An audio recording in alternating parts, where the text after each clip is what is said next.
कुछ देर बाद लॉयड मलबे में ऐसे खोद रहा था जैसे किसी पागलपन ने उसे घेर लिया हो। जेवियर उसे देख रहा था और एज्ड किमची की ओर मुड़कर बोला, आखिर वो लोग क्या इतना छिपाना चाहते थे कि उन्होंने खुद विनाश का यंत्र तक लगा दिया? एज्ड किमची ने गहरी सांस ली। उसकी आवाज शांत थी लेकिन भारी। शायद उन्होंने अपनी कुछ दौलत लूटपाट से इकट्ठी की थी।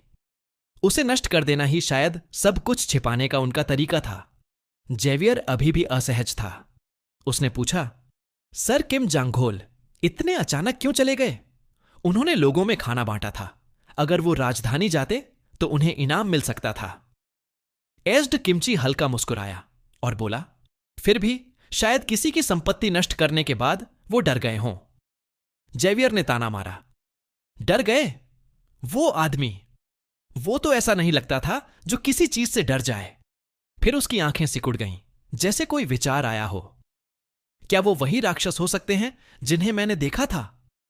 एज्ड किमची ने उसकी ओर देखा और शांत स्वर में कहा, जैसा मैंने पहले कहा था, वहां कोई राक्षस नहीं थे। गांव वालों ने भी कहा कि उन्होंने कुछ नहीं देखा। और अगर सर किम जांगहोल राक्षस होते तो उन्होंने उन्हें बचाया क्यों होता? जेवियर चुप रह गया। उसके पास कोई जवाब नहीं था। तभी एज्ड किमची ने धीमे से कहा, लेकिन जेवियर चौकन्ना हो गया। लेकिन क्या?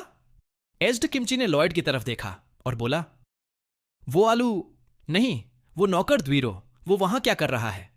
जेवियर ने उसकी दिशा में देखा और कहा, अरे, अब जब इस जगह का कोई मालिक नहीं रहा, वो कुछ काम की चीजें खोज रहा है। उफ, वो लालची मूर्ख। अगर वो किसी रईस परिवार में जन्मा होता तो बहुत अमीर बन जाता।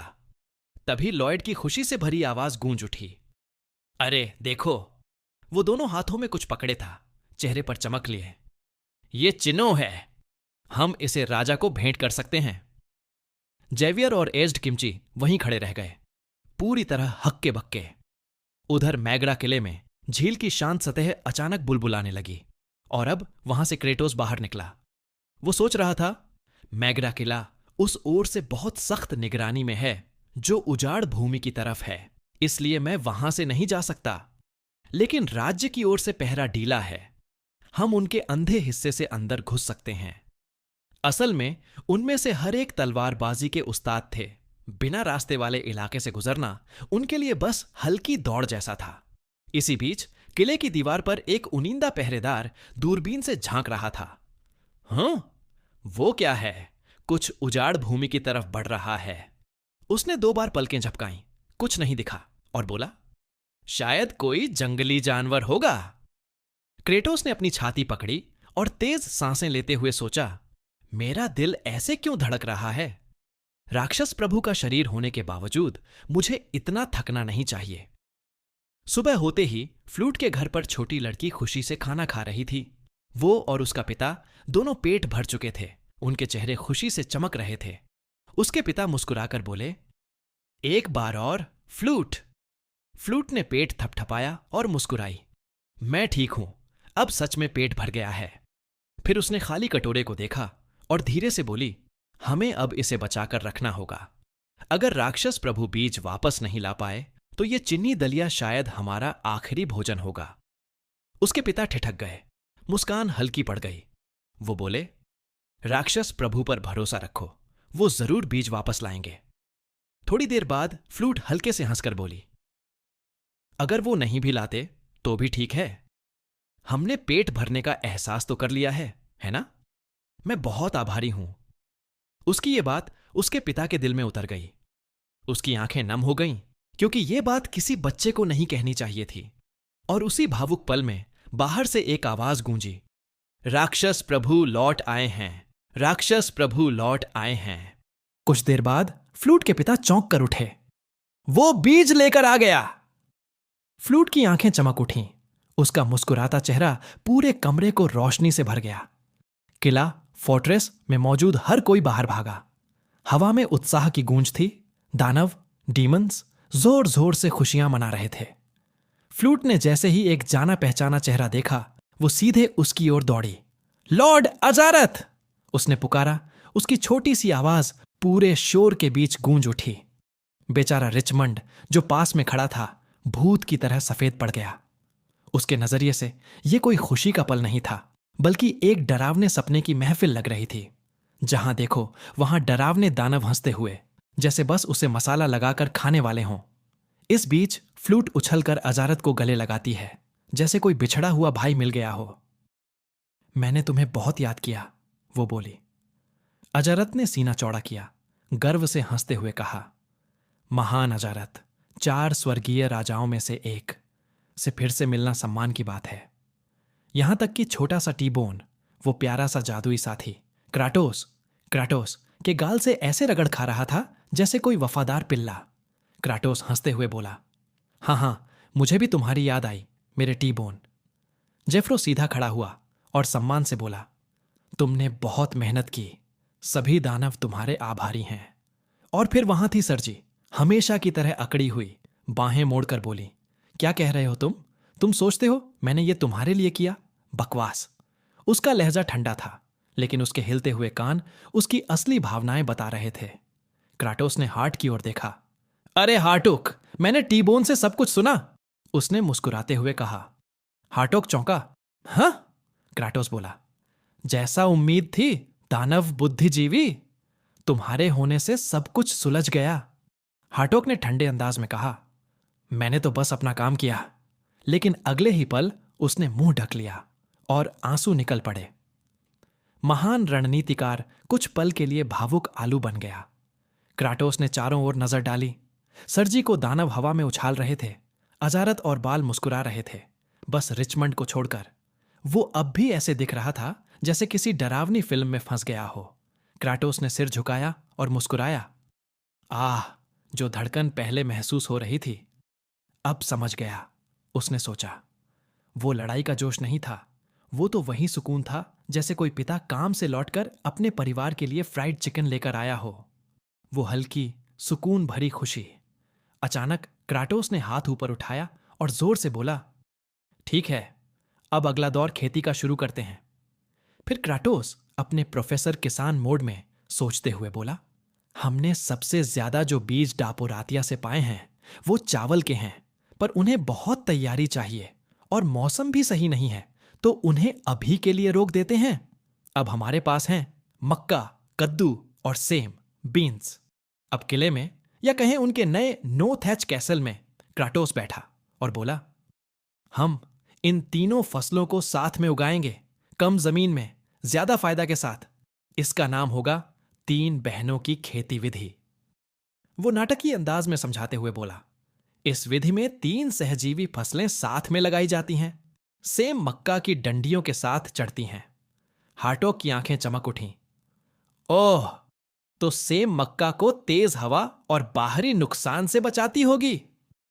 क्राटोस ठिठक गया। क्या तुम पिछले जन्म में कृषि के प्रोफेसर थे? हार्टोक ने सिर टेढ़ा किया।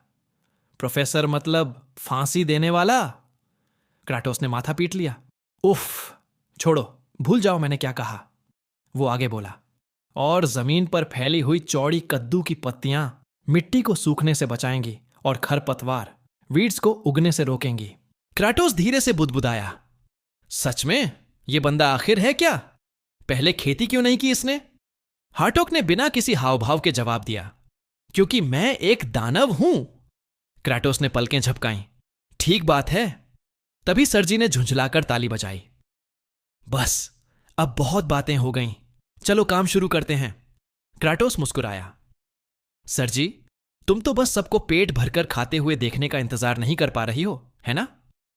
सर्जी का चेहरा लाल पड़ गया।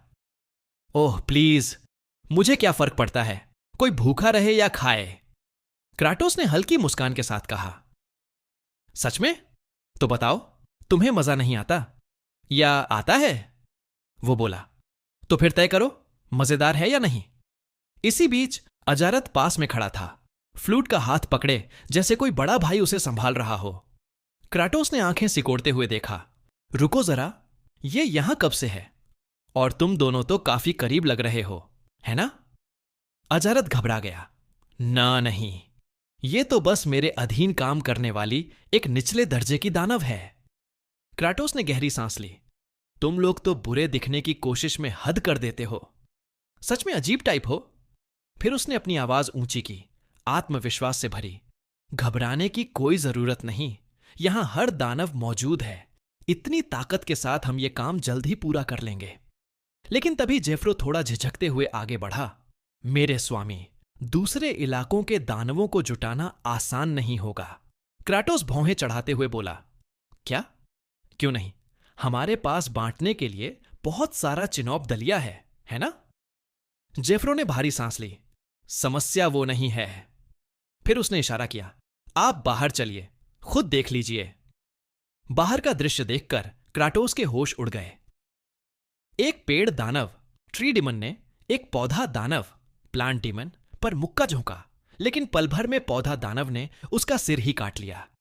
फिर जैसे कुश्ती का अखाड़ा बन गया हो, एक विशाल पेड़ दानव आया, दोनों को गले से पकड़कर जमीन में दे मारा।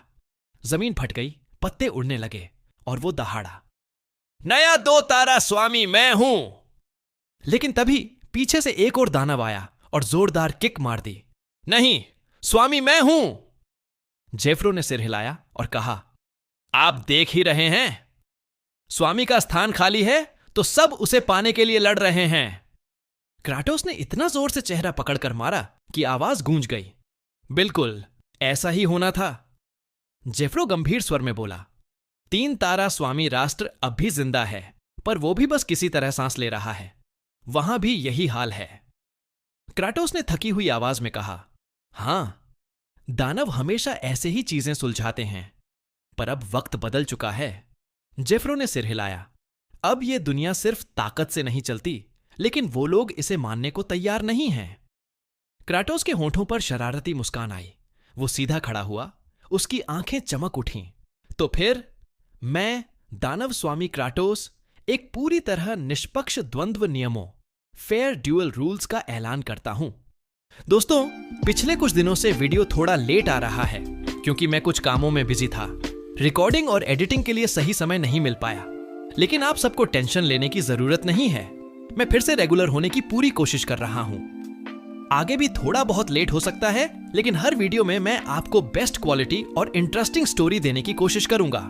बस इतना सा कहना है कि आपका सपोर्ट ऐसे ही बनाए रखो।